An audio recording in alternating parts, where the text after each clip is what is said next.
Hey guys, what's up and welcome to the channel. I'm the Shotgun Shogun and this is the Infinite Library podcast. Today I am joined by three fantastic members of the community. Goshen plays right above me, Panshui to that direction, top, what is that, right? Yeah, that's right. And then we have Denton over here. You may know Denton from some of the tournaments, has a really good Ravi, which I always like. But go ahead and introduce yourself. We'll start off with Goshen. Oh, okay. What's up, guys? My name is Goshen_plays. I've been playing E7 for quite some time now. You could always find me at twitch.tv/Goshen_plays, and it's really good to be here, man. I'm excited. Yeah, no problem. Panshui, I don't really think that we really need to introduce you. I'm sure that everybody knows who you are and where they can find you. But for those of you, those people, like the one or two out there that don't know, go ahead and introduce yourself. Hey, what's up, guys? My name is Panshui, as he already introduced me. I'm typically a streamer for Epic 7, sometimes streams other games, but, you guys can find me at twitch.tv/Panshui, typically known for all of the off-meta things as you guys possibly could do it, force things, do things. GP hype. Yep, GP my boy. Also, what's up? Thanks for having me. Panshui doesn't know yet, but he is my season rival. One day I will learn how to play top mono Lulika against him. I don't know how I'm going to do that, but every time I go up against Panshui, I just immediately forget how to play. So I've decided that Panshui is the goal, and I'm going to have to figure out to not play against him at 2 in the morning, which is typically the time that I have to end up fighting him. But our last guest is Denton. Denton, you don't create content, right? No, not yet. Not but yet. I'm actually planning to. Yeah, my wife and I are moving, so that I live in DC and it's stupid expensive, but because of COVID, it's now really cheap. So we're going to a 2-bedroom so I can have an office so that I can actually stream and stuff. So coming to a Twitch near you soon. Near you soon. And once he hits me with those links, that'll be in the video in the future as well. So whenever you do get that, go ahead and let me know and I will get that up for people. But let's get into the questions. Your first question is the death of Cleave, and with Politis coming out just yesterday, not only did Politis kill Cleave by literally killing RTA for the first couple of hours of her being out, Smilegate was just like, hey, can't Cleave if you can't play. Have you, Goshen, we're going to go around, by the way, that's the format. We'll start off with you, Goshen, because you're above me. What's your experience with her so far? Do you think that she is going to be a big game changer in Cleave? And go ahead, what are your thoughts on her at the moment?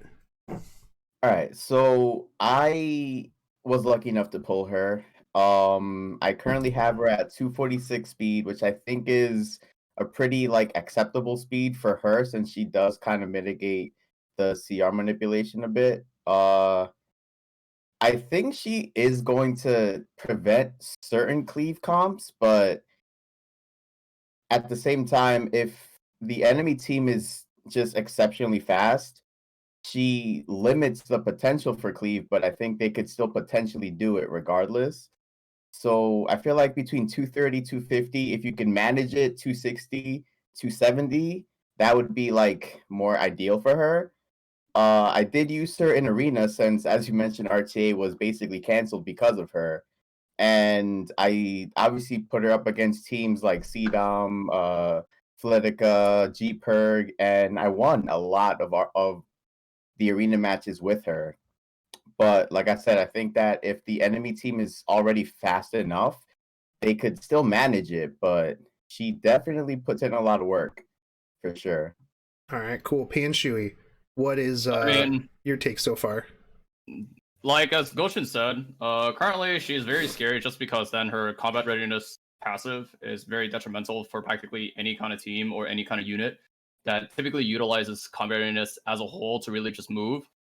What's really scary about her, really, just versus Cleave, is not just the fact that she has a passive like Celine, where she can just activate a skill and screw everybody over. It's more the fact that her combat readiness reduction is probably one of the scariest things that you can actually have on a unit, especially if she really is just supposed to be there to be a body.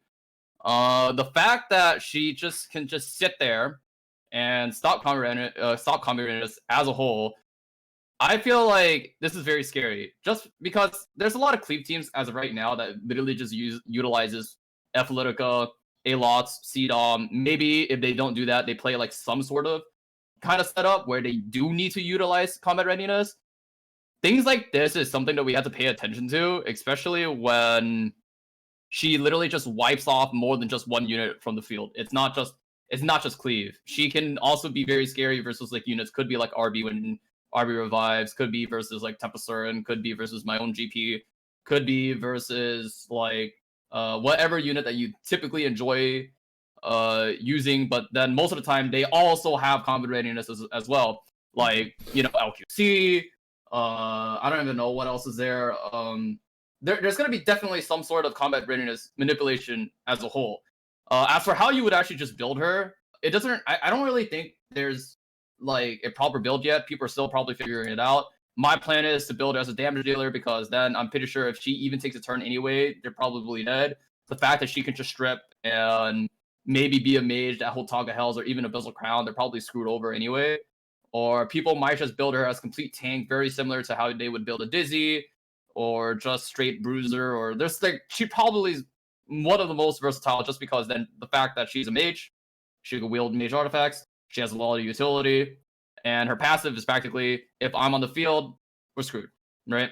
Yeah. Denton, what is your take? Yeah, so I think that these are all really good points.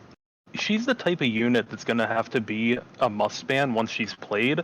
I think Cleave's going to have to get creative with being a flex between some type of CC cleave and regular cleave, and it's going to have to depend if it's first or second pick. Because if you can first pick something like a Cerise that doesn't really forecast that you're committed to cleave, and then your opponent picks two things before they have an opportunity to know what you're really signaling, especially if you have Operator Sigrid, it gives you a lot of options for things that you can play around to beat the thing that isn't her, because you just know you're going to have to ban her no matter what. So right. I think it's still alive. I think you need Operator Sigrid, though, to really be able to handle things like ML Crown well and stuff. Yeah, no, and I mean, I completely agree with you. I don't think that Cleave is necessarily going to be hard killed. I do think, you're going to see people speed tuning a lot different. Like they're going to go, okay, look, if I have this unit at this speed, even with the CR reduction, if I do X, Y, and Z, I can still outspeed insert this other unit, right? Like Pan Shui said, though, just the fact that her being there is such a huge threat. It's almost like a Rowana, right? Rowana doesn't really need to do much except just be there for her to do what it is that she needs to do. Now, with her being a mage, like Pan Shui said, there's a lot of options when it comes to artifacts too. I was actually thinking of running, well, I have a violin on mine, just so that you have the potential to strip any immunity on them, because she doesn't strip on her S3, meaning that boom, immunity's gone, you unbuffable, you blind. I used her yesterday in Guild Wars, and I actually found her really good against Falconeer Quarry, because you're going to get that first turn. The Falconeer Quarry is going to give you that 30%, and you're going to AI, it's not going to hit, your Politis, right? Because she's going to go for elemental advantage. You're going to push forward blind. You're going to unbuffable. It really stifles the Falconeer Quarry, especially on Elbrus, because Falconeer Quarries be zooming, right? And this is going to prevent that a lot. I also ran into the RB takes a turn, fast RB, and then he comes back, literally like 60% CR bar. You just wipe him again. So if you have an RB that is a little on the slower side, then you'll still get the 100%, or if you lap back around to 50%. But if he takes a turn and then you kill him, he's just stuck. So I think that there's a lot more places for her to go than just against cleave. But if you're in RTA and you're going up against cleave, right, now you have Politis and FCC. Typically cleave players just insta ban FCC, and that's actually one thing. Like as soon as I see like an FCC pre-ban, I'm like, probably getting cleaved, better get ready for this. Now it's like, do you pre-ban Politis or do you pre-ban FCC? So that's another whole layer. And if you get either one of them, right, then they have to ban FCC, unless again Operator Cigarette. But then you get four free picks after that. So I definitely think that it makes running anti-cleave and drafting anti-cleave a little bit easier for those who are trying to anti-cleave. But one thing I think is going to happen is you're going to see more people running towards like really fast single target, like draft like you're going to cleave and then just immediately go like Assassin Sid, Assassin Kali, like high damage single target units, and then kind of shift to that. Those are actually the teams that I'm more afraid of, because I've built tons and tons of anti-cleave. As soon as like Potato Balls or somebody drops an 8 Kali, I'm like, oh well, something's dead. Watcher Shuri, whatever. So I think that will be something kind of in there. Pei and Shui, question for you, since you like to play G Purge. How do you plan on countering if they do opt to try to drop a Politis in to maybe counter G Purge push or like Falconeer Query push, stuff like that? I mean, I don't really think like she would really change the playstyle how I actually will play it. The fact that I have to use like a non-attack skill in order for her to really do anything in the first place basically means that I don't really need to play like Falcon or Clary to really test anything or test the waters. Even then, a CR push is still at least like 10%. I'm still gaining something. It's not like I'm completely dead or like completely like wiped off the field yet. Of course, it will be a little bit scary to like play Falcon or Clary now, because then she will like pick up a turn very easily because of it. Yeah. But I don't think she'll be very scary against my team, just because then my entire team doesn't really use non-attack skills anyway, besides like one unit, right? Yeah. Most of the units nowadays, like her versus Knights, is probably something that you probably won't see her against very often. Just because then if you think about it, most Knights or most units or even damage dealers don't really use non-attack skills. Yeah. Most non-attack skills are really just applications of that on like maybe Soul Weavers or maybe most of the cleavers that really are trying to set up their team. But the way that I set up my team is that I don't really do that. My GP S3 is not, it gives attack buff, but it's not a non-attack skill. Right. Most of my other units don't do that at all. So I don't really think she's going to be too scary versus me. I'm probably not going to do anything. I'm probably not going to change anything. I don't even think people will probably even draft her against me. Also, to add to like another thought was that you said that you could probably try to speed tune some of your units in order to actually deal with her. So there's a couple problems when I actually saw that. And these comments has been coming up. Is that even though you try to speed tune your units, like people try to speed tune their CDOM before, and this was due to like the surge of Elena, right? Yep. The people that ran 250 Elenas with like Magaraha's home. The thing is, when you try to speed tune your units to be extremely fast, you're definitely going to be sacrificing something, whether that be tankiness or that be damage, right? And if people end up doing something like this, right? Politis, like I said, is just a body. If you can't kill her or if you can't kill any other unit just because then you decide that you want to speed tune your units this way, it's very possible that you're probably not going to be able to make up any of that, and you might not even be able to kill them, especially when you take a turn already and also lose all your immunity. If you can't kill them and she has an opportunity to just debuff you already with her S3 because you already took a turn, you couldn't kill them, and you're kind of screwed. Yeah. Right?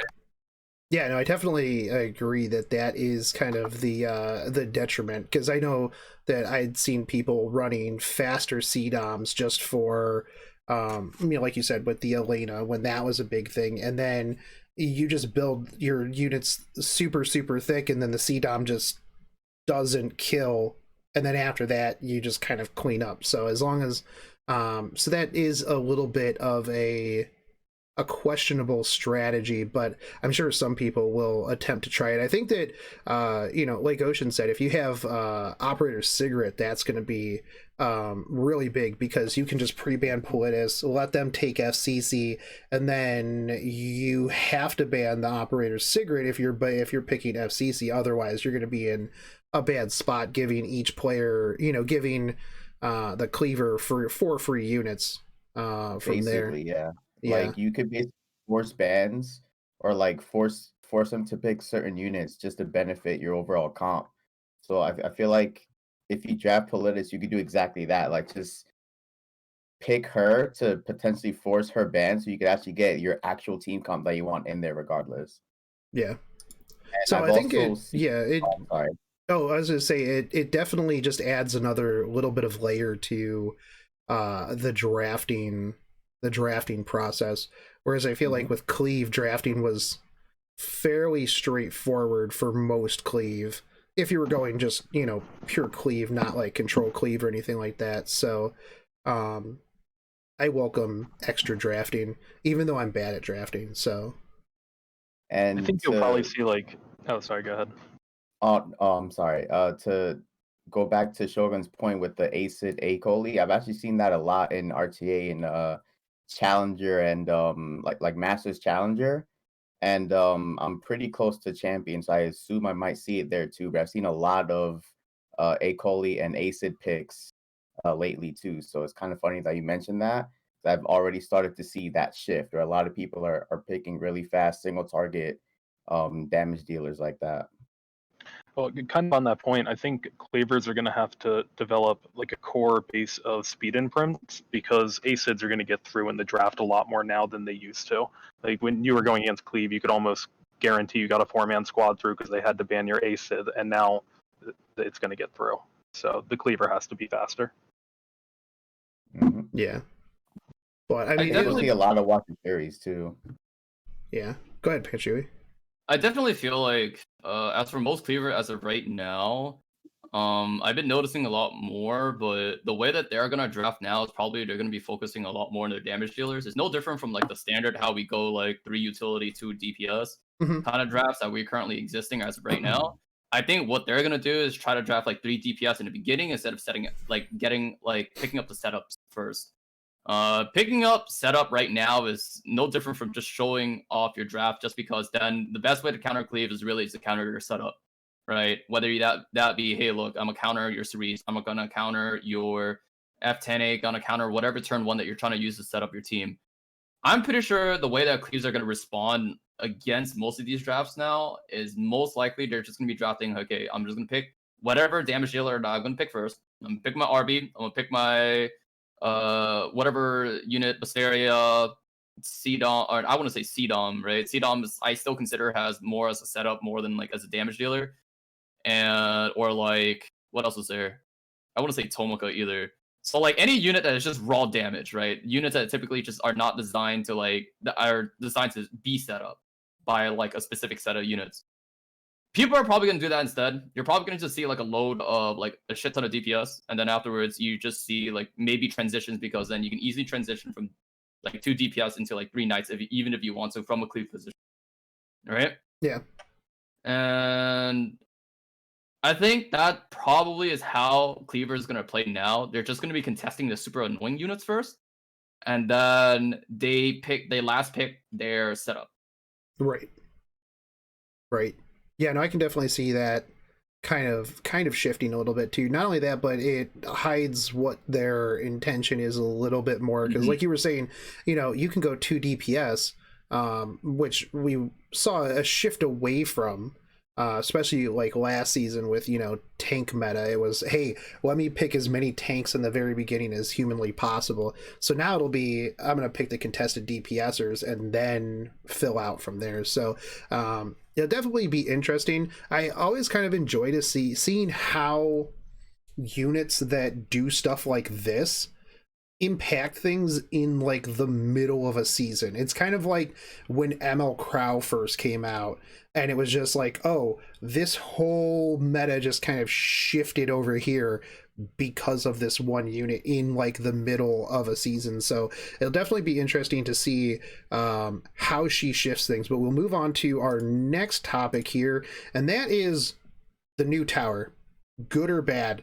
I've seen a lot of people really like it. I've seen a lot of people be like, yo, this is still the most boringest shit that I've ever ran in my life. Goshen, go for it. Wow, haven't seen anybody complain about the tower personally. I love the tower, dude. It's one of my favorite pieces of content in the game because it's one of the only things that's a direct like return on investment. I like the new setup. I like the addition to the devices. It just I feel like the game is shifting so much towards PvP, which isn't necessarily a bad thing, but I know a lot of people don't really like RTA. They don't really like Arena. They just want to play the game and just enjoy it for like what it is. So like having this new like reformatted tower is actually a huge benefit for a lot of players that I've personally run into. I just really like the fact that they revamped it. I like the rewards that we get. I kind of really hope that they take this whole device feature and implement it in like other things for PvE just to add more PvE content to the game. Because right now, I think we could all agree it's mostly like RTA stuff. It's mostly like Guild War stuff, which Guild War updates when please.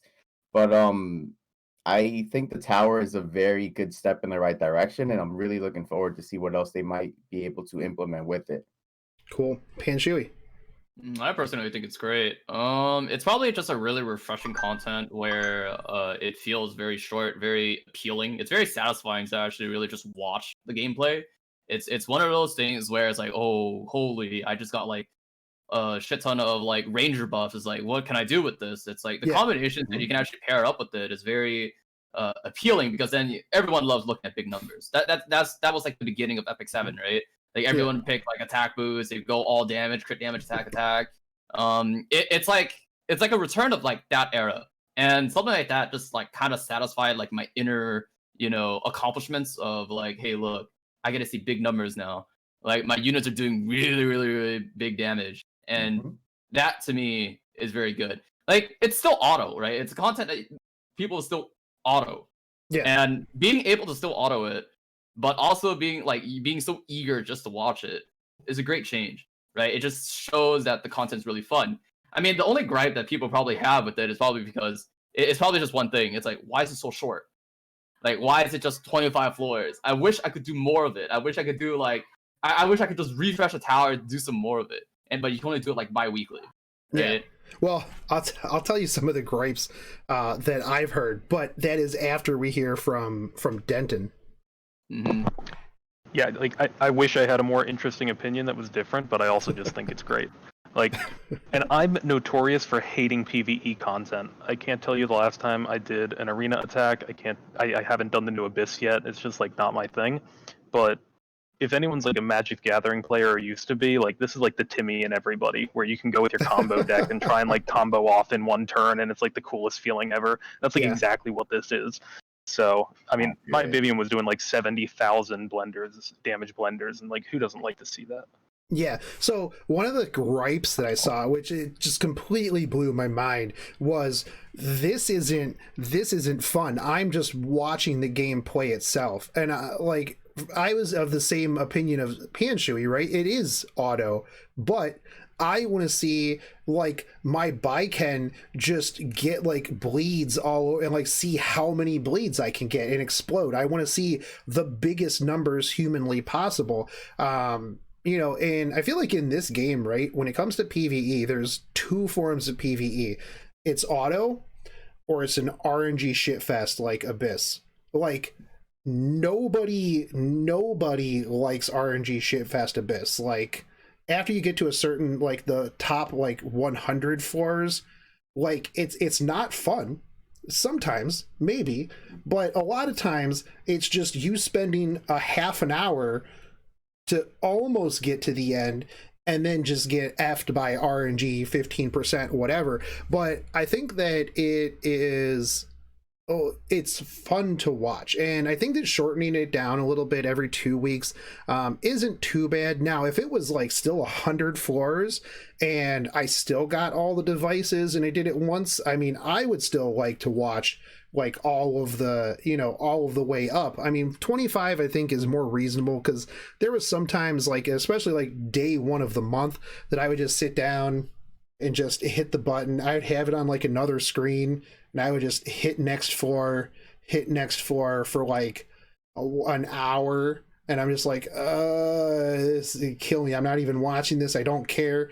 But this one feels a lot more fun. Like, I want to go through and put different devices on things. Like, you know what, I want to see what I can make my fire haste do this time around. Can we build the right devices to make Elson one-shot everything, right?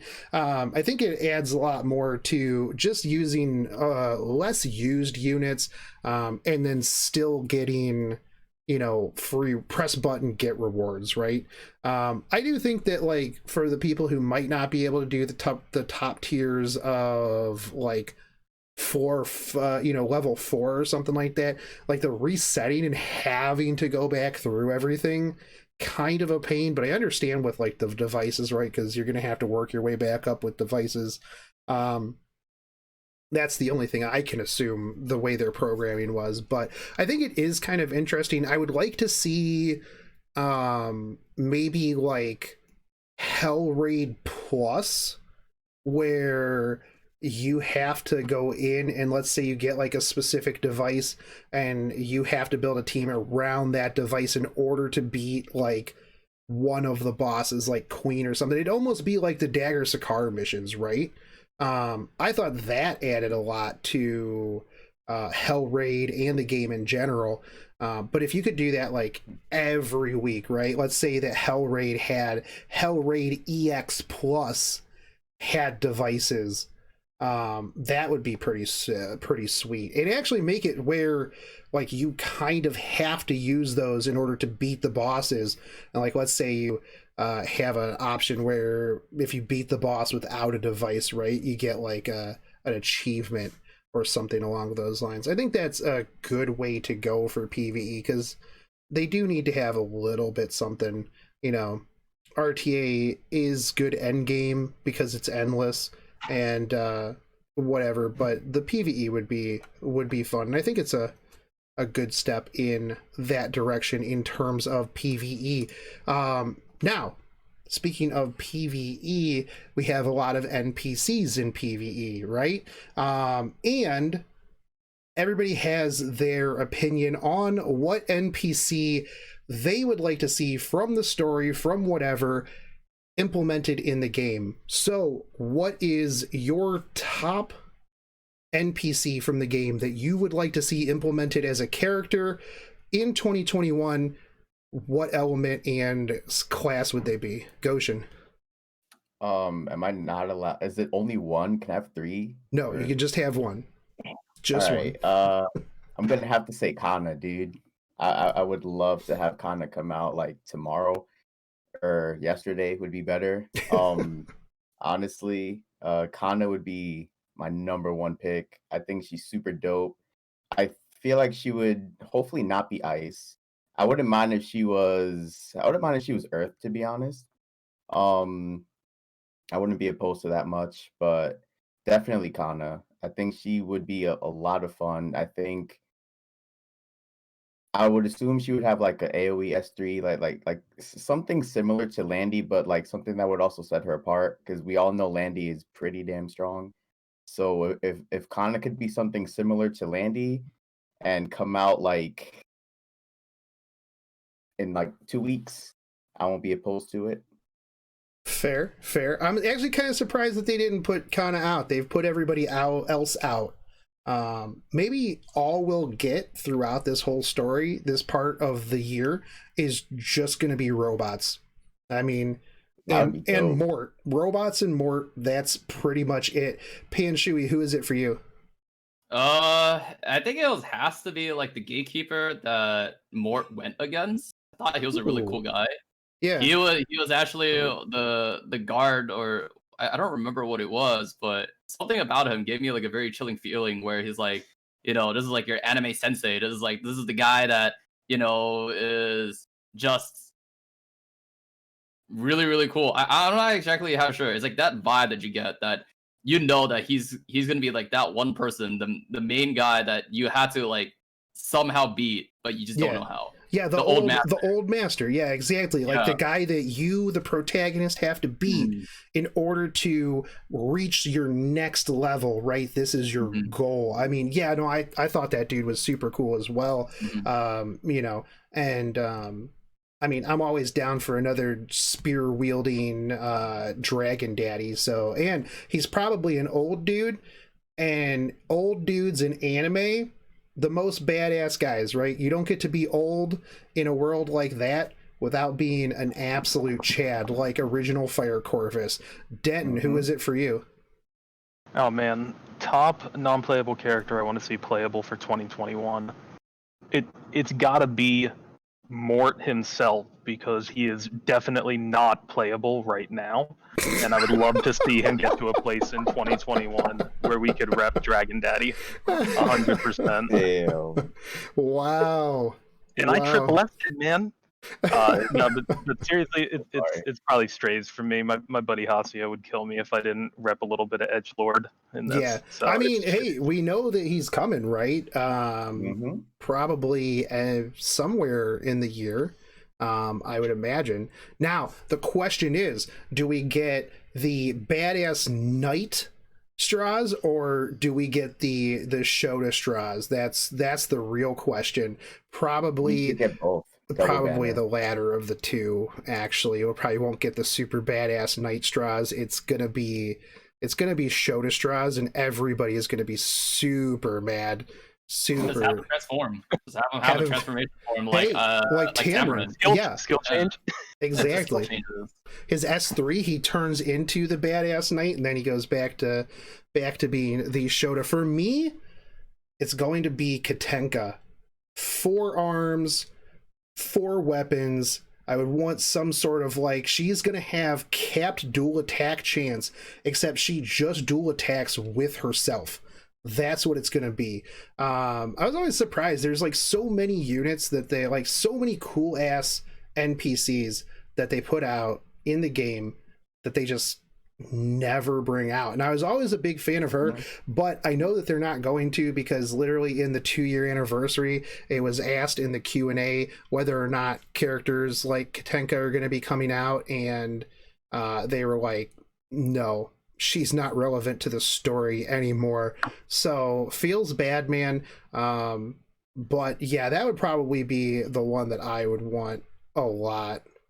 Speaking of characters that they've teased for like forever, Elagos is also a top tier for me that I would like to see. Just saying. Absolutely. Like the moment I saw him, I was like, yo, dude, you are such a I feel like too, he would just like sit there with like the glass in his hand, like the glass of whiskey, and then he would just like shoot somebody like that, and he would just be super badass, and then just like take a sip, just like, I think he would just use his bare hands to just like put in work, and then like grab his cup and walk away as his S3.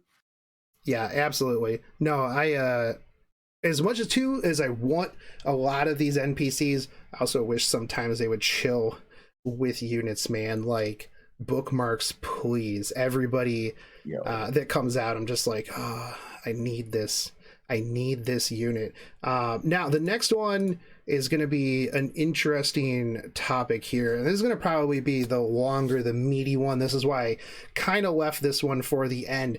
But what do you think is the number one thing a new player needs to know to be successful in RTA? So it's going to be a pretty loaded question. So Goshen, go ahead. Or even still, the one thing that you wish you knew to be successful in RTA. How to roll 27 speed. Yeah, that's definitely number one question for sure. Reddit is full of some very speedy people out there. This is kind of a weird question for me to answer personally, because I'm not super top tier in RTA or PvP like that yet.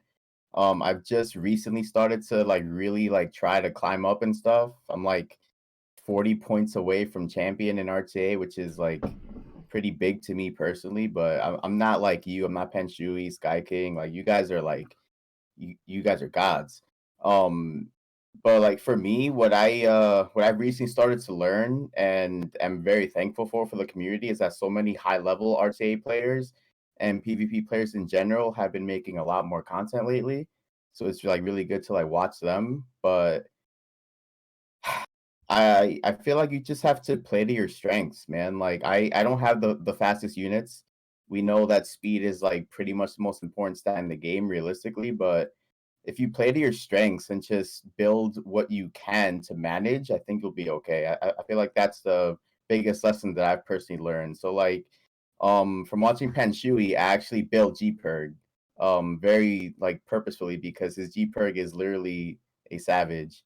So I just built a super beast like G-Perk to pair with my DJ Bazaar so I can potentially, cut in front of units and stuff, although Politis definitely makes me have to rethink that. But, I just play to my strengths, like look at your account, look at what you have available, look at what you're missing, look at what you're able to build and play around all of your strengths. So like I use, people like ML Ken, I use people like FCC, Spectre Tenebria, DJ Bazaar, G-Perg, Cerise, which I know not everybody has. So no, I know I'm lucky with that.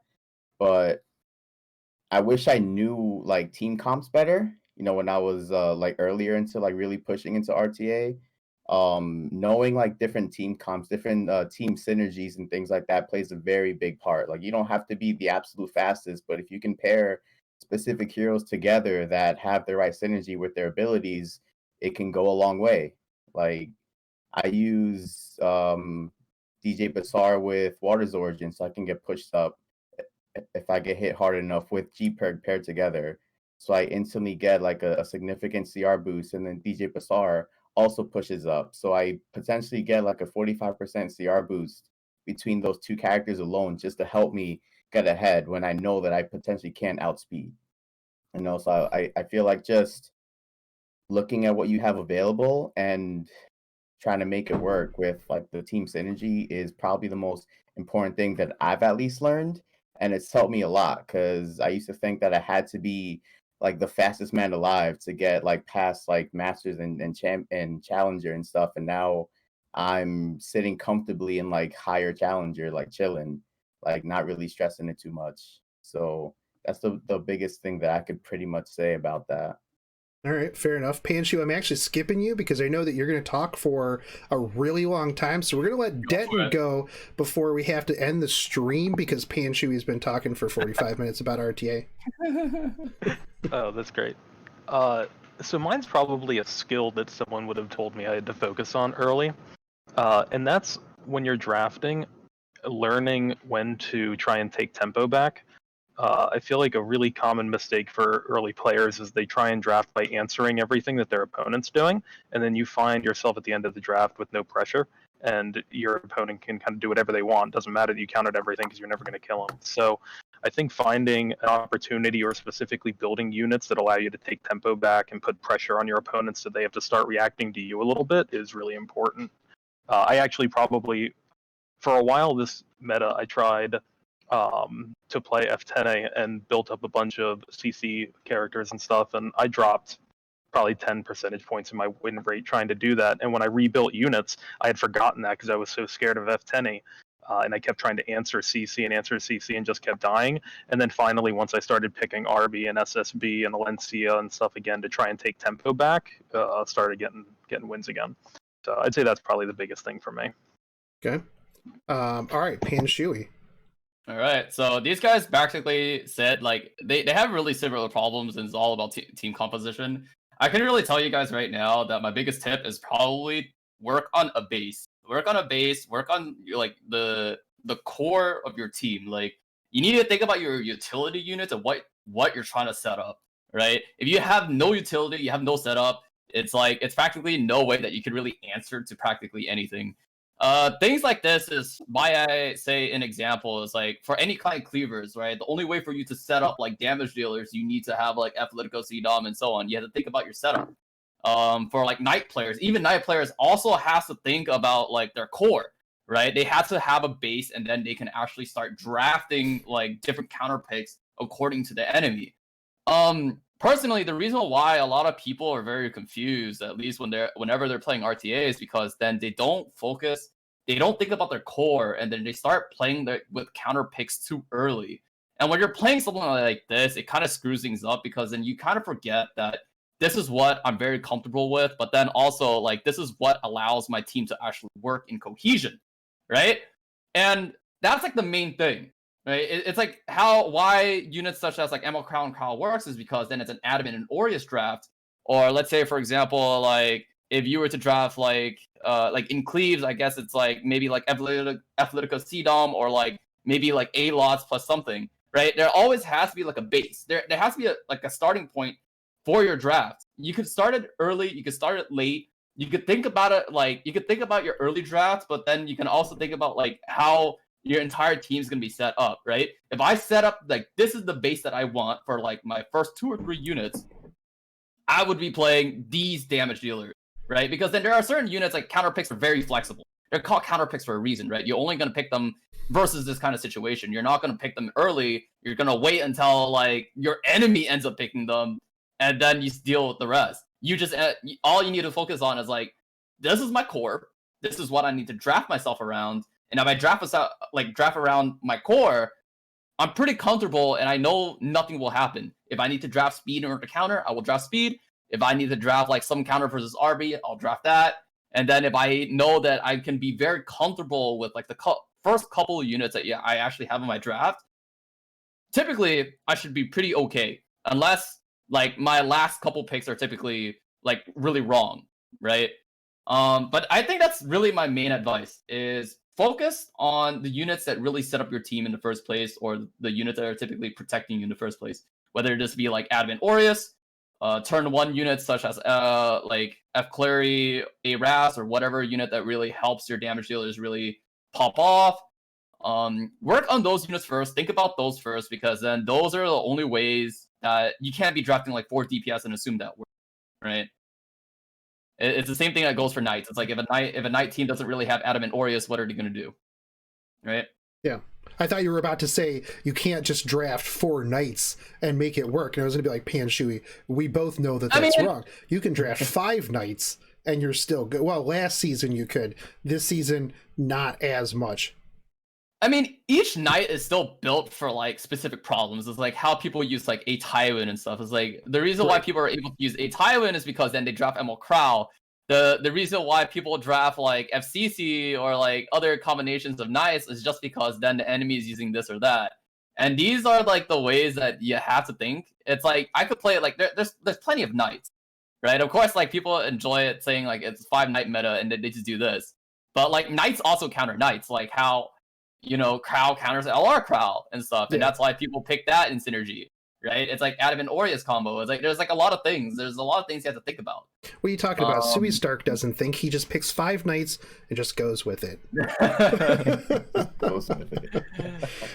To add to what you said, though, I mean, I definitely believe drafting and playing to your core, to your base is very, very strong. I also think, too, that sometimes people need to look at what gear they have and see what they have that's usable. Maybe the RNG gods just decided you are not going to be a cleaver, so instead of trying to force yourself into this play style that you want to play, maybe work with what you have on your account and start building up some of these units. Maybe like look at, do I have enough stuff for a Falconeer Quarry? Do I have enough stuff for an Adventurer Ross? Work on some of these more budget characters and then build out from there, and then like you said, focus on your core units that are your comfort picks. Like I know if I pick Falconeer Quarry, Adventurer Ross, I can go anywhere from there. The other thing too is having those comp neutral first picks that you can just boom, I'm going to pick this into literally anything, and this will potentially work. A first pick Adventurer Ross, a first pick Falconeer Query doesn't really give away necessarily what it is that you're going to draft afterwards, and then just kind of learning that play right there. But I think having, what would you suggest, Panshui, 12 units to be kind of comfortable? I feel like most of the time you should have like enough units, especially because now there's so many specialty changes, like the strong specialty changes such as like Doris, F-Clear and stuff. Like damage dealers you can practically use in every situation. Every unit is practically good. You just gotta know how to actually apply them and know what unit they actually work with in terms of utility. As for what you said about like work on your core and whatnot, to really elaborate on that is when I say this, and if you're like struggling on thinking about it, it's more like you can try to build them, but the biggest thing about RTA is if you're confident in your draft, if you're super confident in whatever you're planning to pick, whether that be your cleave setup or your knight setup or whatever you're planning to do, then you typically should be okay, because then you can play whatever else, you can play whatever like counter pick as you want, and it should be good to go. You just need to understand that in RTA, I don't know if the number of units really, of course it really matters, but I wouldn't say that there's like a right number for it. I just think that you should at least build a unit for practically every single situation, right? As long as you have like two units or like a few units that are maybe able to actually deal with this kind of situation, like, okay, I have this set of units that I want to draft when I want to deal against cleave. I have this center unit if I want to play super aggressive and play versus knights, or I need to play like certain this. Most of the time, I really don't think I need like a lot of units, because like for me, I feel like I draft the same units practically all the time, and as long as I have like that staple that I have, I don't think I draft any more than like I draft less than 20 units, probably not even like 30, not even 30. I have like a lot of units geared, but I'm pretty sure I only draft maybe like Sui Stark is saying right now, he only drafts like 10 minutes, 10 minutes, 10 units to win in RTA. Not to insult you, not 10 minutes. Yeah, I know you don't take 10 minutes. Maybe you do, but maybe you do, Sui. But really, you don't need a lot of units to work. As long as they work in cohesion, they're typically okay, right? Yeah. That's why I always say start with a base, right? Your base is always about like maybe like 5 different units, and then afterwards you have like 5 counter units versus whatever's meta, and that's basically it, right? Panshu, do you think it would be fair to say, like, to try to put like a numerical standpoint to it, like 2 units that could pretty much do like the same job, so to speak? So like 2 potential strippers, 2 potential buffers, things like that, or is that like too specific? You actually have the right idea.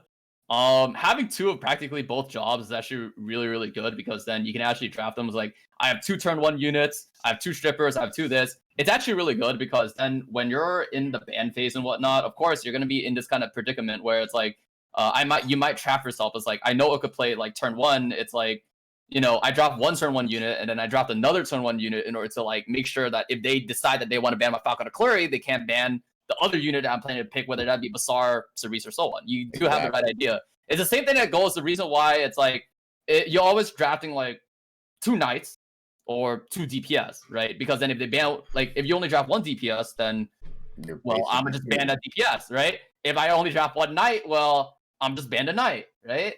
You always have to have like, your team is always gonna be consisting of 4, right?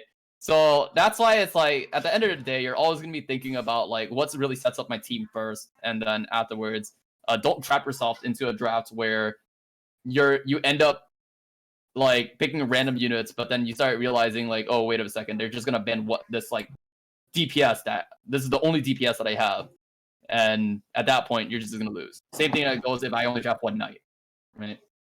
You bring up a good point though around building units to fit a particular role, and I think you have to gear your units to perform that function.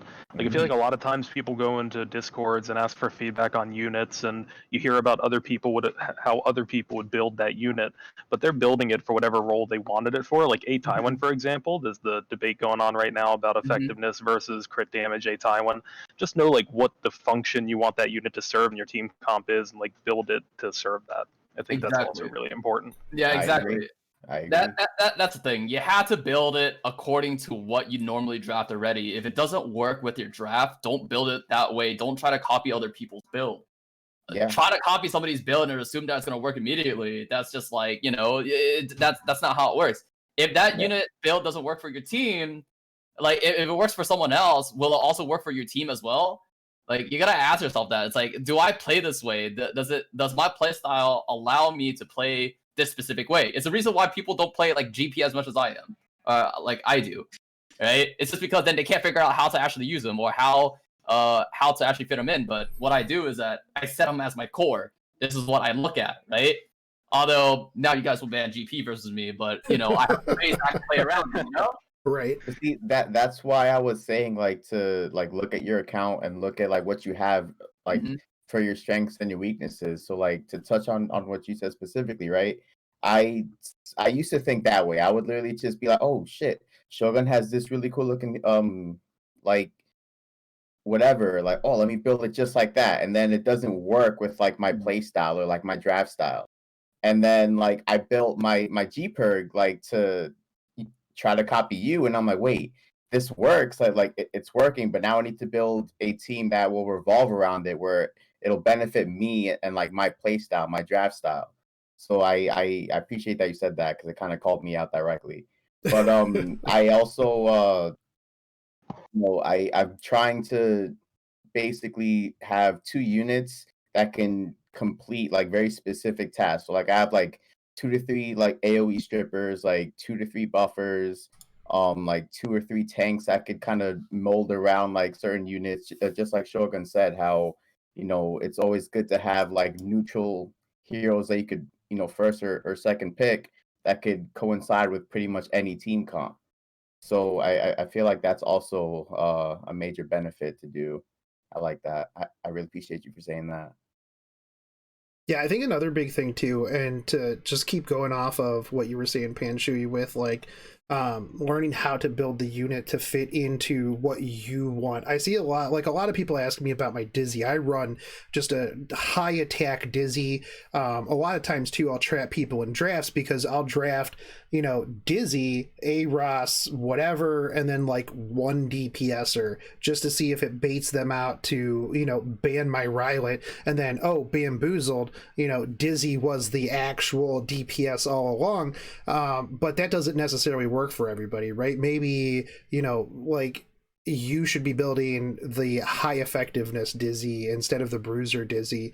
And so kind of learning how to gear units, I think, is like a big thing too, because like you'll see people that'll just go, I'm just going to slap as much attack as I can on this RB and then it's going to do whatever. But as things shift, like we saw a shift from the high speed, high damage RB to the, bruiser, mean blade counter RB, to counter the top model Lulicas, and kind of just learning how to gear, I think, is like a really big thing too, and learning the mechanics. Like, this is what this unit does. I actually personally love units that can be built multiple different ways, because now that adds a whole other layer on top of that. Like, is this RB going to be mean blade counter? If they ban my my ML haste, I can almost guarantee it is, because they're just going to be like, oh, your top model Lulica is never going to kill this, I'm not worried about it, right? So that's another whole layer, and that's like one of the big things I like about RTA is just mind games on top of mind games. But moving on from this, we're going to go into open discussion. And by the way, chat, while we're doing open discussion, go ahead and ask any questions. We will field those after this. Open discussion, just anything currently going on in the game that you want to talk about, Goshen, go for it. Before we do that, can I actually ask all 3 of you a quick question? Yes. In regards to RTA, to do one final touch on what was discussed. How do you feel RTA is when you're lacking like key units? So like if you don't have like LR Crow, Rylet, Ruel, how do you feel that challenges people to climb up in RTA if they don't directly have these units to counterpick?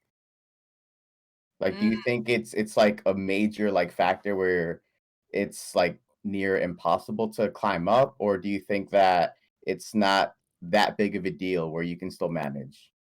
Well, I mean, let me start this. So I don't have ML Haste. I don't have LR Crow. I don't have like a lot of major like meta units or counter units, right?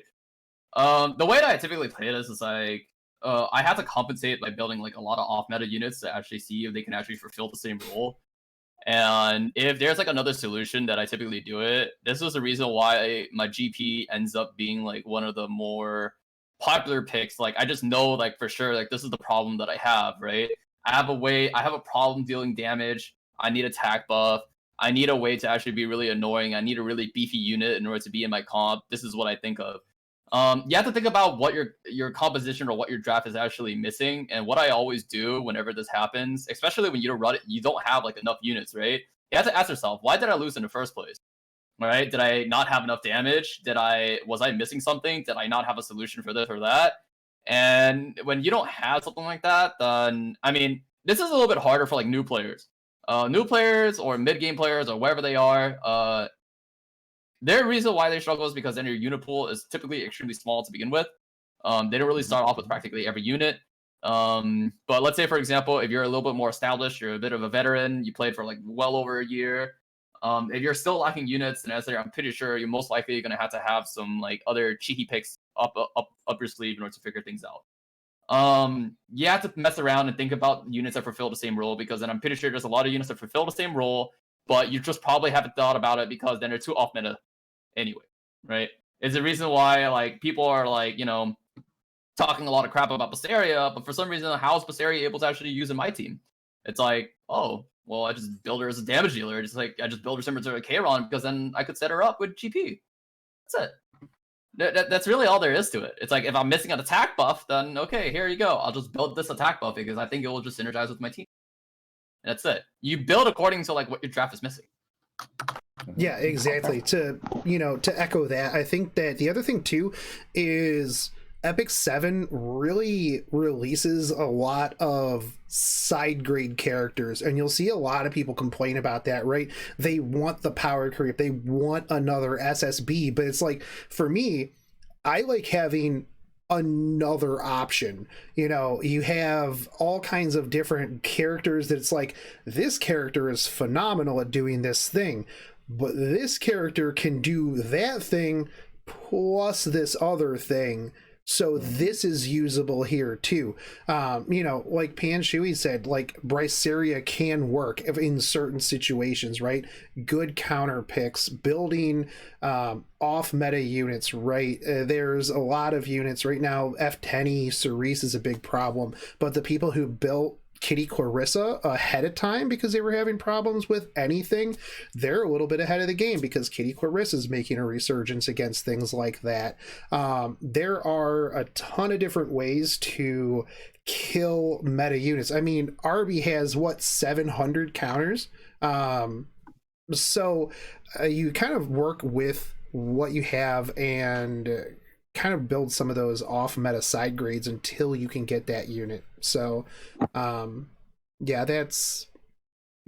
plus I like off meta units anyways, so because most people don't know what they do. Yeah, you absolutely love 3 stars. Yeah, 3 stars are super fun. Captain Rickorus didn't realize that didn't remember that he had restrict until the other day, and then I'm like, this guy's got restrict. That's awesome. I'm re-gearing him and bringing him out of retirement. But Denton, go ahead. Yes, I think there's probably like a threshold where you have to have some type of units to build around, but with specialty change units, those are easier to have now. Like you can build Falcon or Clary, you can build skill change Ross. If you can get like a Mercer or something, you can get units that still fulfill a lot of the roles that like ML units will. But what you can't do is skimp on gear. Like you have to farm and you have to get the gear that can help you stay competitive, because if you don't have the core units and you're not farming up gear consistently to be able to effectively gear 3 stars to compete, you just have to be realistic about where you're going to be able to land, and that's just kind of, I think, is what it is. If you know your strength isn't the unit pool, you got to farm. Hey, P and Chewy, question for you. Do you think that the people who preach that you have to have insert X unit in order to get anywhere in RTA are a detriment to new and mid-level players that that just take that as gospel? Like, I personally do not like tier lists in the slightest. Mostly because I think they're very objectionable. Like, it's their opinion on where a unit is. And do you think that by people putting tier lists, not necessarily tier lists, but like this unit's the most meta, if you don't have FCC, you just don't have an option. Do you think that that is, I mean, it's super detrimental, but do you think that stifles people from like looking outside of their scope of meta units? I mean, this is all subjective based on playstyle, right? Like, the reason why people have different tier lists and why there's like different tier lists for practically everyone is because then everyone has a different playstyle. Like, if cleavers like look at it one way, I'm pretty sure they're gonna put all their cleave units at top, like at the very top, right? And they put like every other unit like, hey, this one's like hot garbage. But like, to really put it, I feel like those people are kind of trapped inside a bubble called being a meta slave. And you're kind of not looking outside the box, and it's the reason why it's like, hey, it's like, I asked like a lot of people about this. It's like, why is this unit rank here? It doesn't work with me, but it works with them, right? You have to think about it. Like, again, meta can be like a great thing to trap yourself into, kinda, but at the same time, it could be very frustrating, especially when you can't even figure out like what if they even synergize with your team in the first place, right? Meta units, the reason why like some units are at the very top is because then they have a lot of versatility, and that's the main reason why they would be at the top in the first place. Whereas, let's say, for example, if they start ranking like other units very high, like people can ask like, I think like Shuffles, for example, right? Shuffle has like a very unique playstyle where he just like plays like a lot of like, the full checklist teams where it's like, hey, look, I'm just have immunity, attack buff, crit resistance, strip, everything. Like, you get the whole shebang, right? But the thing is, the reason why he rates it so high is because then that's what works for him, and that's his playstyle, right? And you can't judge something on this. And like, if you think this playstyle is fun and it works for you, great. Of course, tier lists, like I say again, as much as you can say like this can be like the objective point of view, I do not think so. It's very subjective. It's according to how somebody plays, and like if that playstyle does not match yours, there's no way that you're ever gonna be like, you can agree with like maybe like the top couple. A few units like, RB, FCC, most of the knights would be like at the top. But then I say it's hard to agree on everything else because then I will think they're trash. Yeah, right? yeah, no, I completely agree with you. I don't think did I say like that is like the objective, like it's subjective. I think that every player no shade on YD, but I had a lot of people quoting like specific like units that YD rated on his tier list, and I'm like, that unit is not nearly triple S tier or anything like that. Maybe for a cleaver, and that's why I always suggest people look at multiple content creators, or if you're a bruiser player, go watch bruiser content creators. If you're a cleaver, go watch a cleaver content creator. Like, I wouldn't necessarily take, I would always take bruiser advice from a cleave player with a grain of salt, because that's not their main play style. Nothing against them. If I wanted to know about cleave, 100%. But that's why I'm not necessarily the biggest fan of tier lists in general, in anything, because again, like you said, it's all dependent on your play style. But open discussion, go for it, Pan Shui. What do you have going on in the game right now that you want to talk about? I mean, I don't think I have really much to say other than like going on the game, getting yelled at by my guild officers that we lost our guild war recently, I guess. Yeah, I don't think I have much going on right now. All right, fair enough. I like that you said I don't have much to say, and I'm like, Pan Shui, we both know that is a complete lie. You always have a ton to say. Denton, what's going on with you? After you, we'll go rock on to some questions from chat, which we got some pretty okay ones. Yeah, man, I guess the biggest comment I have on the game right now is that I've actually been really impressed with the consistent balance. Like, not to say that something doesn't pop up here or there that needs tweaked, but you can play a lot of different units and a lot of niche units, and they're coming out with a lot of units pretty consistently. So I feel pretty fortunate that we get to play in a game that is able to provide this much content and keep things balanced at the same time. Like, that's pretty rare amongst gotchas, so that's kind of how I feel about it. Yeah, no, I brought up earlier, but it's like I like the fact that there's not a massive amount of power creep. Now, people coming from like waifu collector gotchas, or gotchas where every new unit is like the must have, they don't necessarily like that, but I like having side grades options. I mean, I pull for everything because I'm a big whale, but there's a lot of units, and I think that it's good because you don't necessarily have to pull for insert unit unless it's Mort, because if you didn't pull for Mort, might as well just uninstall, because he was absolutely a pull or uninstall unit.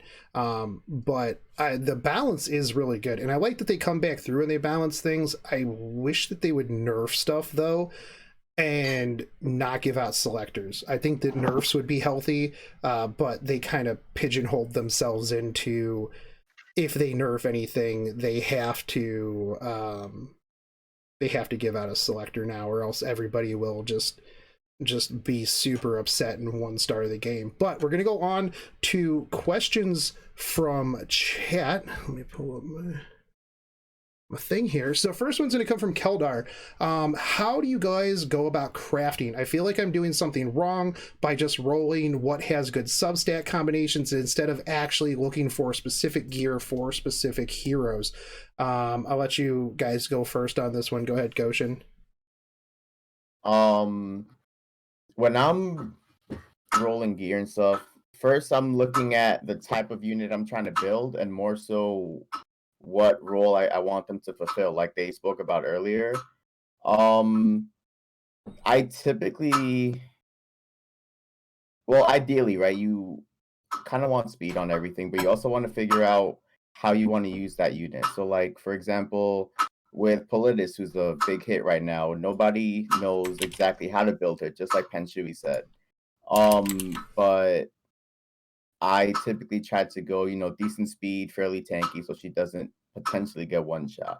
So look at what you're trying to build and what team comp you're gonna pair it with, and then look for those specific stats that'll make that particular unit shine.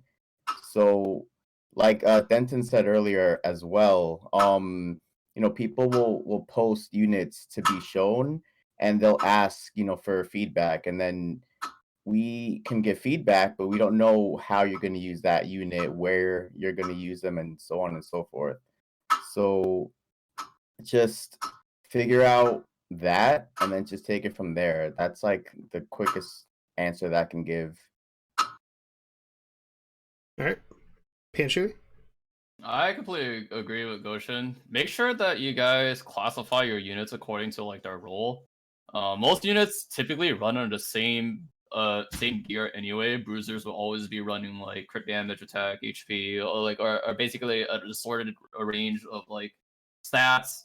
Tanks will always be running like high HP, defense, speed, effectiveness. Like most gear that you're end up going to be crafting are always going to be like dedicated for like a type of unit, right? Whether that be for a niche pick and whatnot. I feel like the biggest thing when it comes down to crafting is first, number one, know your units. That's like the first thing that you guys have to learn first. And number two, make sure that you guys take advantage of the conversion gems, because then those things are very powerful whenever it comes down to crafting. There's like a lot of tips I could really give about crafting in general. Only craft right side when you have conversion gems or conversion boxes.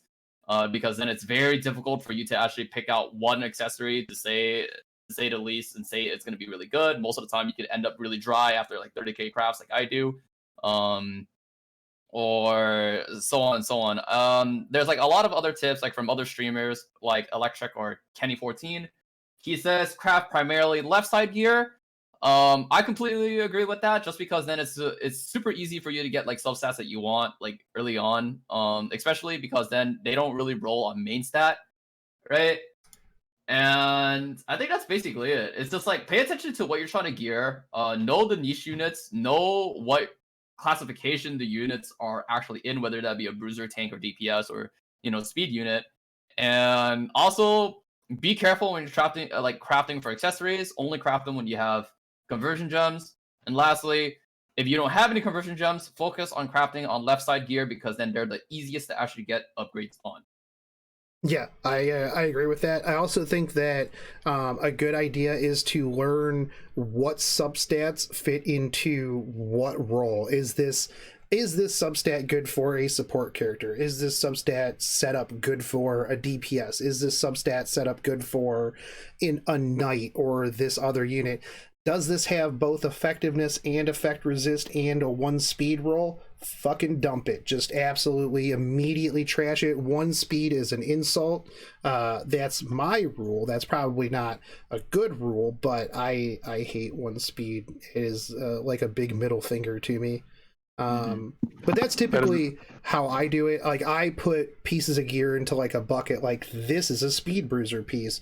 This is a speed DPS piece. Personally, I don't skip like anything. If I'm like, let's say I'm crafting for Champ Zerato and I come across a piece that has the perfect substats for Rylet or something like that, chances are I'm probably going to roll that just to see.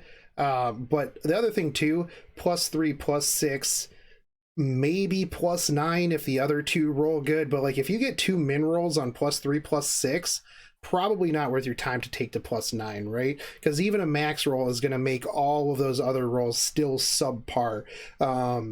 Also depends on where you are in the game, right? If you're an early game player, 2 mid rolls on a purple piece, perfectly fine. Once you start getting into like later and later game, your gear requirements are going to pop up a little bit more. You just need to know what you have, what the rolls are, look at it very like analytically. Don't take anything to +15 if that piece of gear is like, if you have to keep going, if the next roll is a max, then this is worth it, maybe. Kind of just decide by like +9, because then you can at least dump it a little bit before you're going too far into materials. I see a lot of people like +15 stuff that I'm just like, yo, that's a really nice +6. Oh, that's not +6. That's +15. Feels bad, man. Why did you take this to the limits, to the moon? Should have just stopped a long time ago. But go ahead, Denton. I'm a big fan of crafting left side gear and then using the conversion gems on right side gear, like was said earlier. And I think if you do that consistently for a while and adopt kind of what you were talking about earlier, where you build the units you have the gear for instead of building a unit and then trying to gear it, it'll become a lot more smooth over time. Like, you'll start accumulating like a base of gear and understanding, okay, I'm to the point where I can build another Soul Weaver or another Knight, and then you can pick the unit, and then you can invest your molas into them, which is another resource that you're probably constrained on if you're also constrained on gear like that. Yeah. So it's just a smarter way to use your resources overall. Yeah, the other thing too is set your expectations for your account. If you look at like what my expectations are, or like Panshui's expectations, and you're like a early late game player, and if it's not something that I would use, then it's garbage. That's going to be very detrimental to your account. I see a lot of people post up pictures of gear that are like, oh, F in the chat, boys, this gear is a piece of garbage. And I'm like, yo, that piece of gear is actually pretty good. Like, I would potentially use that on a certain character, and they're like, no, this is trash. It's not, 100% max rolls.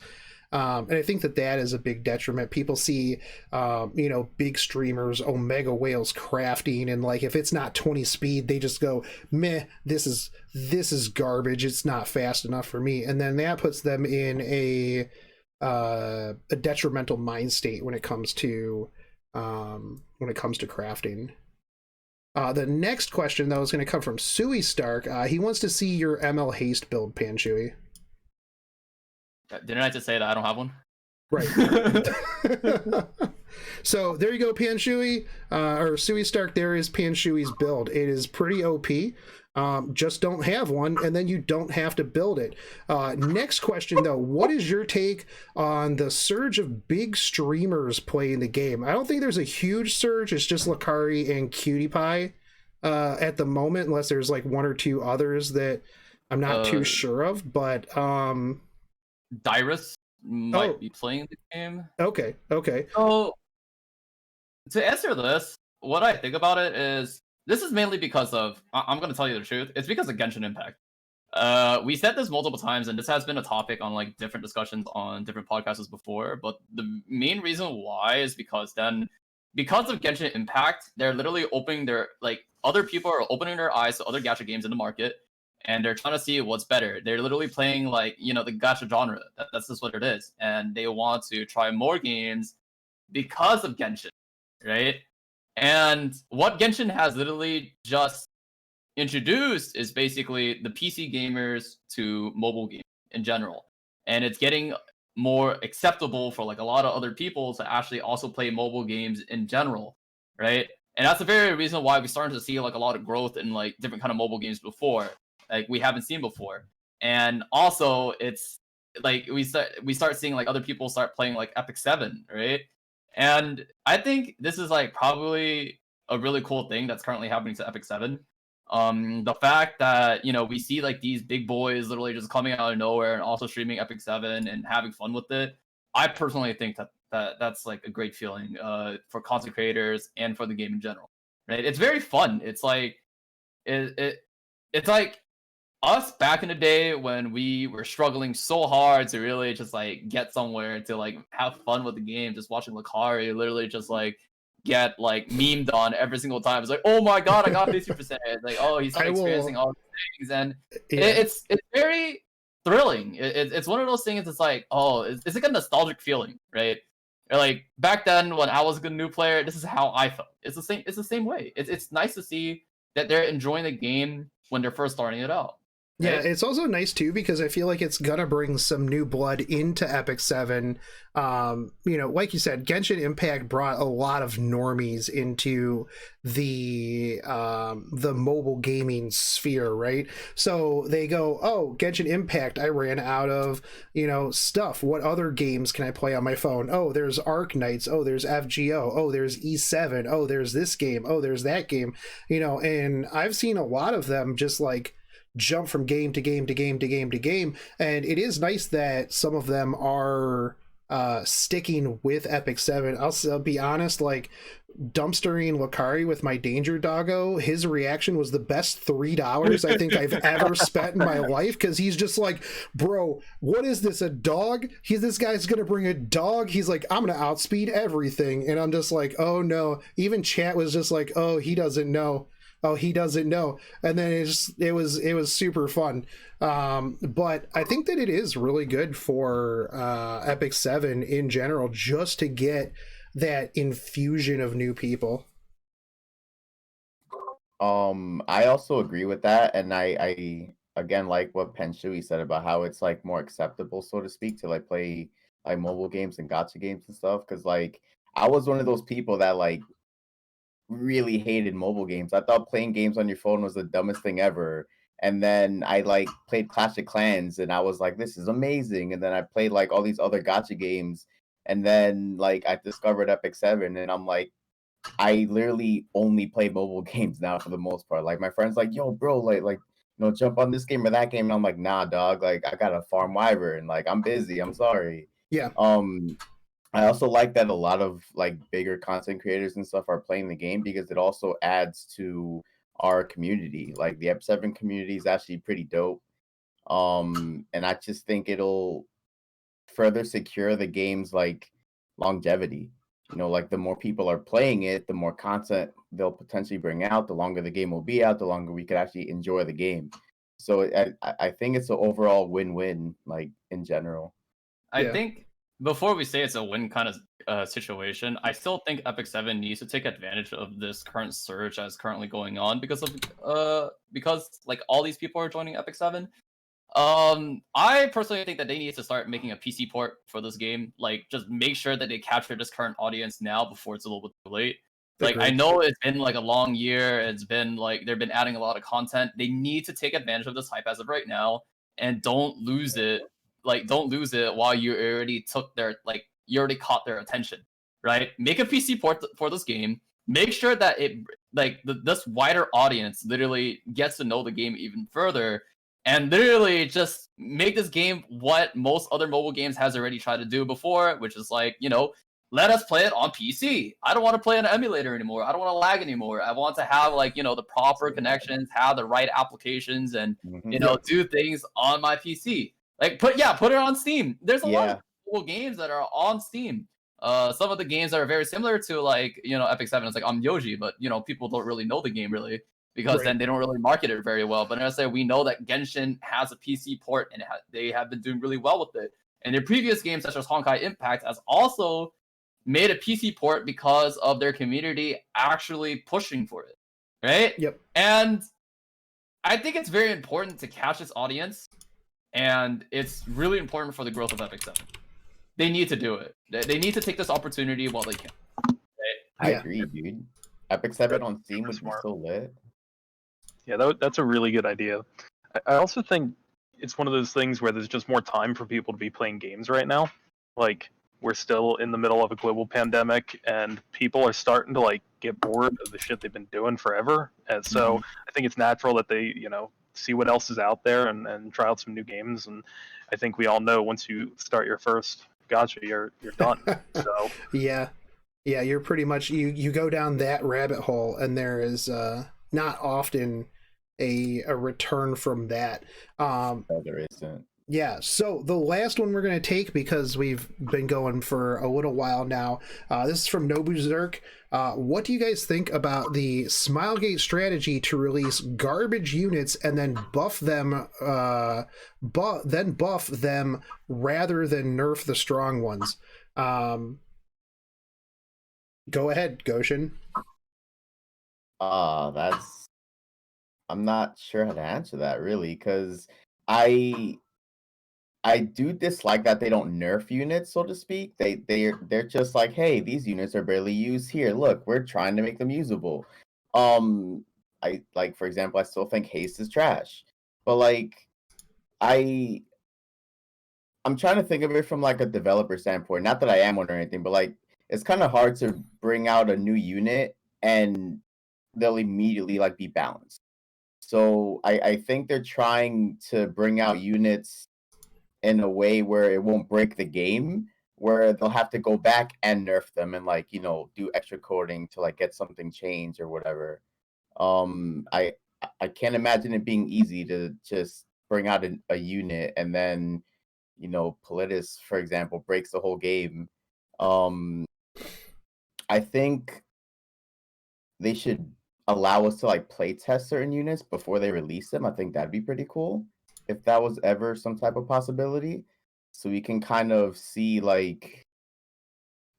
they would benefit, what changes could be done. Because I know in games like Smite, for example, they play test a shit ton of characters to make sure that everything is right, damage is proper, things like that, items and builds work the way that they should. I feel like if Epic 7 did that, if they had a handful of people that can play test units from the community as well, to kind of give direct feedback, because us as content creators, big or small, we have some type of outreach.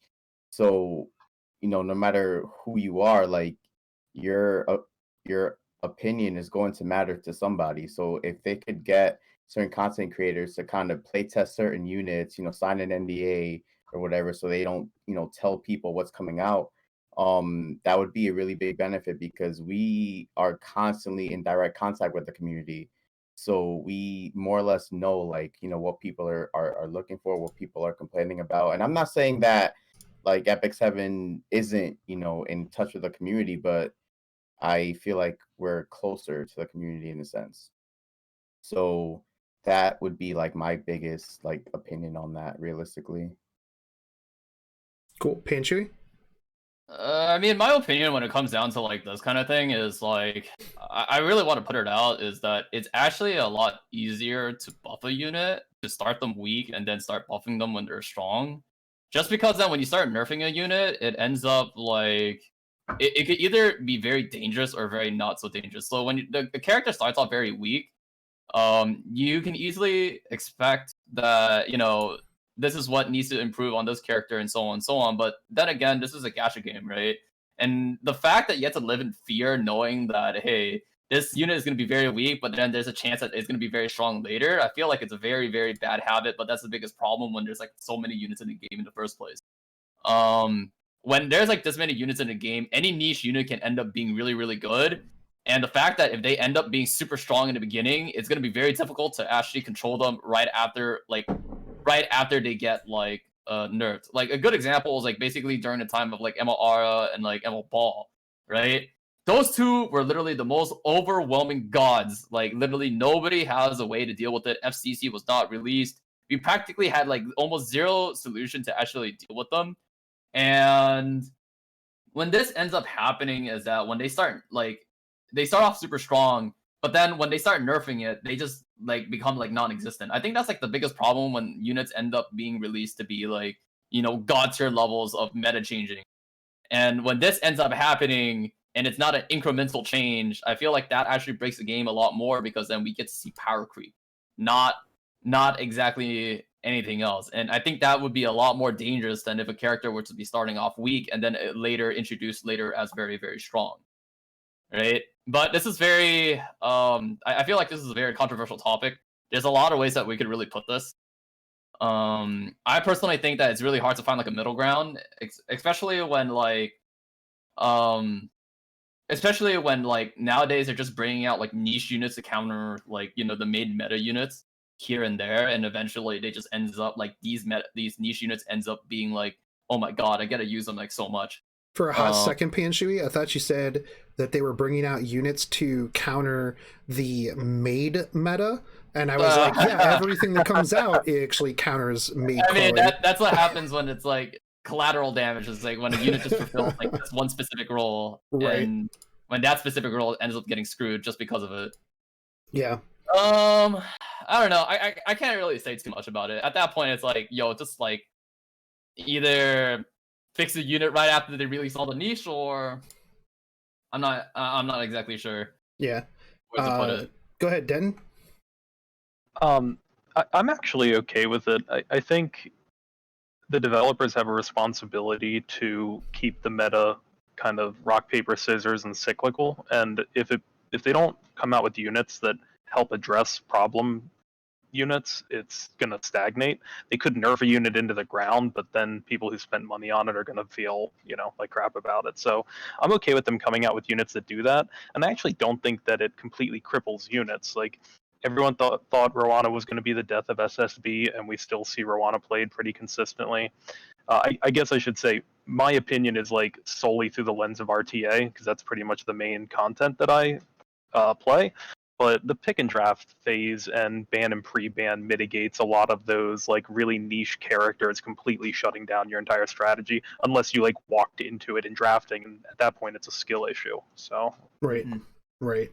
My take on it is I think too many people are too quick to label a unit garbage when it first comes out. A lot of times the community, aka typically Reddit and Facebook, are wailing about how bad a unit is before it's even released, before anybody has had time to actually put builds together. I mean, look at ML Haste. People said ML Haste was garbage and he only existed to counter RB, and then people realized how good defense penetration was. There's a lot of units that when they first come out, people are like, this unit's garbage, it needs buffs, no one's ever gonna play this, and then like a month or two down the road, actually pretty solid, or they're not overpowered, they're not underpowered, they're good. I see Hans asking, do I think that Arc Demon Mercedes is actually good? I do, actually. I like being able to seal Rylets through miss, personally. I think that she has her applications. I think it's a little too early. I think that it takes a good couple of months before people will be able to filter a unit into where they need to be, unless it's like that unit that just comes out like an ML Crow and immediately people are like, yo, this is disgustingly good. The other thing too is maybe it, like, take Mortellix for example, right? If it was last season, if it was in the Frenzy 10 iconic season, Mortellix would have been godlike with his S3. Unfortunately, this season is not Mortellix's season. I also think that that's another big problem too, is that units, maybe this just isn't their meta. Maybe RTA isn't necessarily, there where they shine. Stuff like that. I think that the other thing too is you have to kind of go with, is this unit, like, take the outrage over Archdemon Mercedes. Everybody wanted her to be something.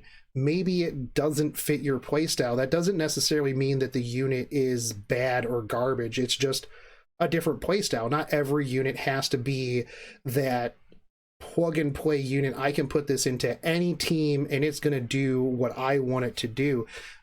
So there is that as well. And I think too many people are just too quick to jump to, this unit needs buffs, this unit's trash, don't ever roll this unit because it's garbage. I think that's something a lot of people need to kind of like change. 1.1 rating Bryceria, right?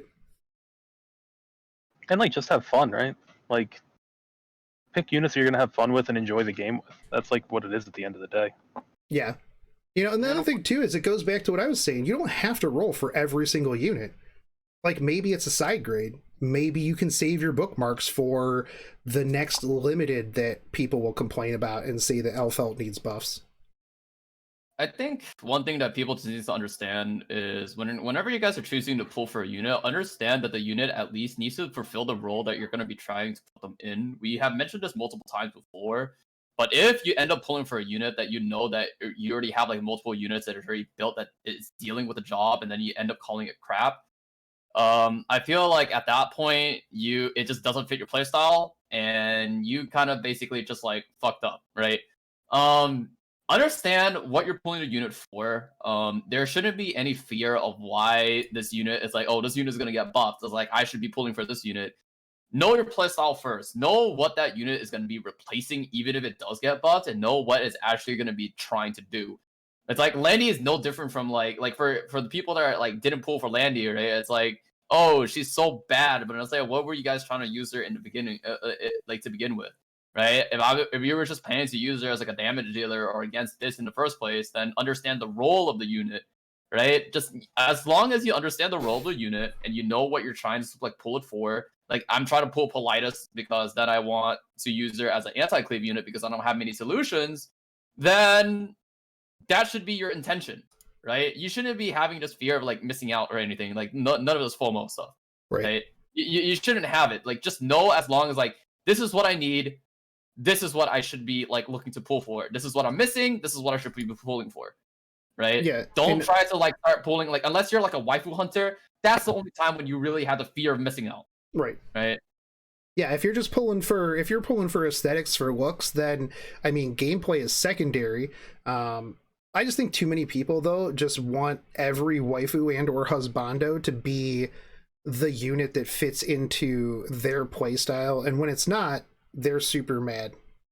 Mm-hmm. And they want it buffed because it's their waifu. So, I mean, hashtag justice for haste, man. He still needs some tweaking. Luna, there's a lot of stuff out there. But again, if you think a unit's going to be bad, just don't pull for it. But then at the same time, if it comes out that later on it does fit into a good play style, I mean, take original Cerise, for example. Everybody said that original Cerise was garbage for the longest time. Now I'm just like, dude, Cerise is OP. You just have to have, a certain gear level for her to become what it is that she needs to be. And then everybody clamored for buffs for so long that they just, gave her the A Tywin and over buffed her. And now she is disgustingly strong. So that's also one of the downsides, I think, of everybody continuously clamoring for buffs for units that don't necessarily need it or don't necessarily like fit your play style, they'll just A-Tywin it, and then all of a sudden now you have like the most toxic thing in the game. I just think that the units that needs buffs are always the ones that ends up getting easily replaced if their role ends up being easily replaced, right? Um, like for example, Shogun says like Arctic Mercedes is amazing, but personally, like even for me, and I can agree with some of you guys, is like I don't think that she's too great because then she functions very closely to what a control unit is supposed to be. If I could fit a different control unit and just try to have like them just stun or control them instead, or like literally stun, speed down, miss hit, strip, or something. Like I'm pretty sure I could find like a unit that will probably do just a better job overall. Hey right? man, I just like stunning. Yeah, but to really put it in perspective, if a unit's role ends up is easily replaceable and a different unit could just do it better, then they might have to think about buffing that unit in order to make sure that they can at least be on the same level playing field. That's basically I mean, the problem is when you get into that mindset, there's always somebody at the bottom of the ladder. Like, no matter what, one person will do it somewhat a little bit better, and then that next unit is going to be considered garbage. That's exactly what I mean by I say like this is the role. If this is like the role that you're putting your unit in, and no matter what you're trying to put it in, but if that the role ends up being easily replaced, it's like of course someone's gonna try to do it better than you, right? Yeah. But like of course like that role can also be replaced. If I'm playing a control unit, then later I could easily replace it with like a different kind of control unit, right? Yeah. If I'm trying to cleave, I could replace the damage dealer with this kind of unit, right? And it's very situational. But if a unit's role gets too easily replaced and they if I could just use this unit over like the waifu unit that just sucks so much, then I would just rather like meta slaves would just rather do that. Right. No, but that's the entire point.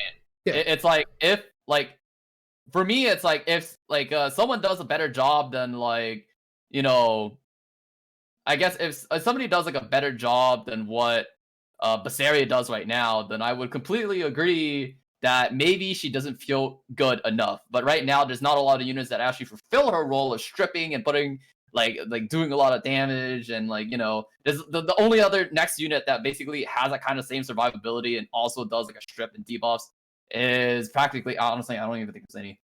That's a thing, right? I think that's the other thing too, Panshui, is a lot of people don't think about that. It's like this unit can only do what this unit can do. It's like when Cerise was the only person who could restrict. It's like no one else can do this. She excels at the thing she is supposed to do, which is restrict. So yeah, but I definitely agree with you. I do think too many people though are too quick to jump to immediately calling a unit doo-doo, but we have been talking for over an hour and a half, so we are going to close this out. I want to thank all of you guys for coming out, chat as well. Had a really great time again. Goshen, Panshui, Denton, thank you guys, and your closing remarks, good sirs. Who wants to go first, or do I go first? You're in the order. Okay, I'm sorry. My bad. So basically, at the end of the day, just have fun playing the game. Like, there's always going to be that competitive edge, but like a lot of them said earlier, as long as you're having fun and as long as you're playing to your strengths, at the end of the day, I feel like that's what's going to matter. Like, I've made a lot of mistakes where I will literally like pick units I like just because I like them, like not even because there's like team synergy. So just as long as you're having fun playing the game, that's what's gonna matter. Yeah, absolutely. Panshui. I guess for me, it's like, first, thanks for having me. My only comment really is, just of course, play to have fun, but also understand to pace yourself as well. Don't try to rush yourself so much. This game is a very progressional kind of game. Don't try to like burn yourself out and say like, oh, I need this immediately after this next month. Have very small incremental goals, and as long as they have like these small things, you can easily catch up to any like top tier player. As long as you know how to pace yourself, And that's basically it. Don't try to like bum rush it and then eventually start like expecting a little bit too much. It's a marathon, not a sprint. Low. Yep, it's a marathon. Yep, absolutely. Yeah, I think that's huge. Like, don't force it. Like, if you're getting on and it feels like a chore to farm Wyvern and stuff, like, pause for a week. Like, you won't fall that far behind the meta. It'll be all right.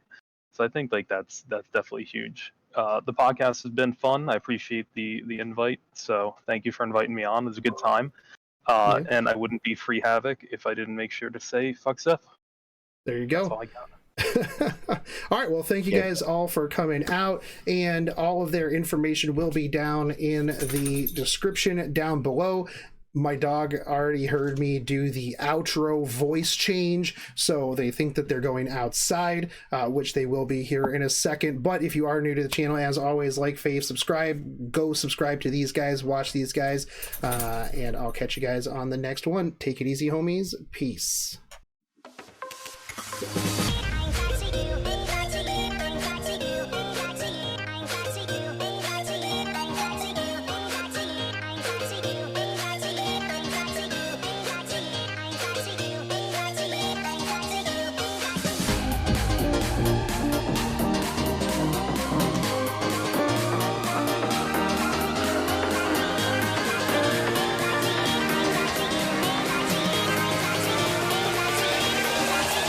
Cracky.